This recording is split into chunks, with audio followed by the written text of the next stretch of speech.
Hello guys, ayan, long ride tayo ngayon. So video tayo mamaya about dun sa expressway ng South Korea. Experience natin, first time natin na mag-drive sa long ride, saka sa toll gate, may toll na kalsada. So mamaya ulit guys, bye bye. Vlogging pa.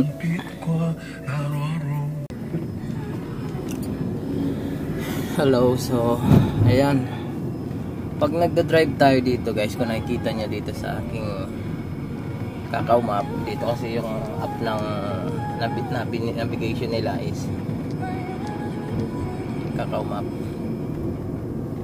Ayan, naka ano lahat dyan, hams lahat, accurate siya, tapos camera, speed limit, ayan, against the light yata.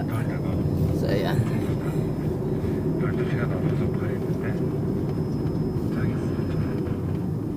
hams, then yung camera lahat nandyan, kaya pag nandyan na approaching ka lang sa camera, bagal ka na kasi limit lang.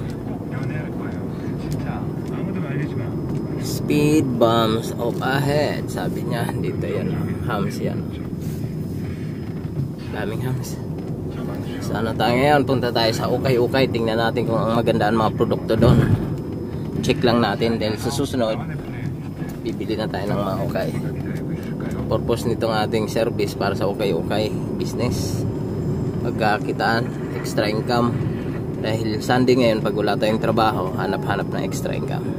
So ganun lang guys. So stoplight dito.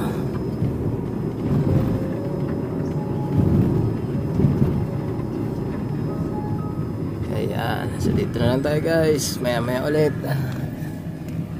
Ano lang to medyo yung pupuntahan ko bundok bundok, kaya ganito yung mga kalsada. Ayan ang camera sa mga stoplight, kung nakikita nyo yan guys, puro camera yan.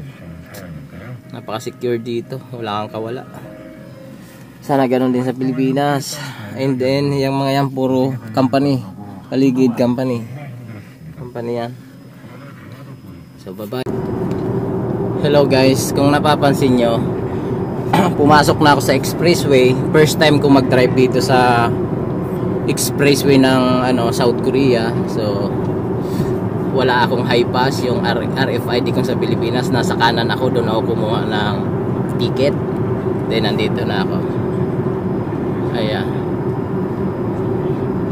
So ayan, okay naman yung takbuhan, wala naman masyadong matutulin. So ano lang, experience ko lang to.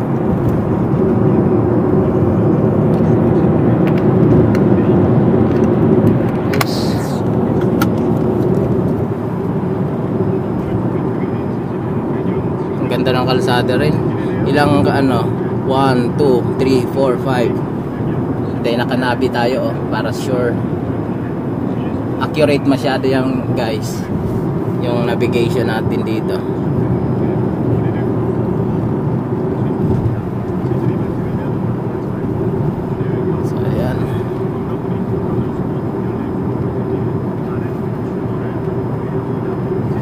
Takbo lang tayo ng 80. Mamaya tayo rarat-rat at maka-video. So mamaya ulit guys.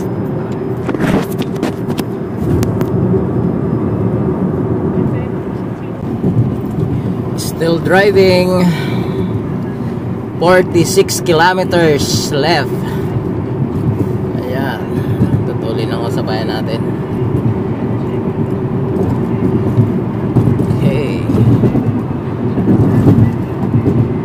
Kiratratan din yung ating Kia 5. Lupit, matulin din. Kaya makipagsabayan dito sa mga high-end na sasakyan. LPG na ang Kia 5 na ating dinadrive, pero matulin. Naka-eco drive tayo. Ayan. So, in 1 kilometer, 100 kilometers per hour, you're in a boxed speed camera zone. Yo, nakakatakot yung ating mahuli tayo dyan. Warning. Dito na lang guys. Bye-bye. Conditions. Continuing navigation with current route. So malapit na tayo sa Omsong. Dito pa rin tayo sa loob ng expressway. Against the light pa guys. So isang oras nga. Wala pa. Kung tutulinan. So sa isang oras yung biyahe. Kulang-kulang 100 kilometers. Bundok na to guys oh.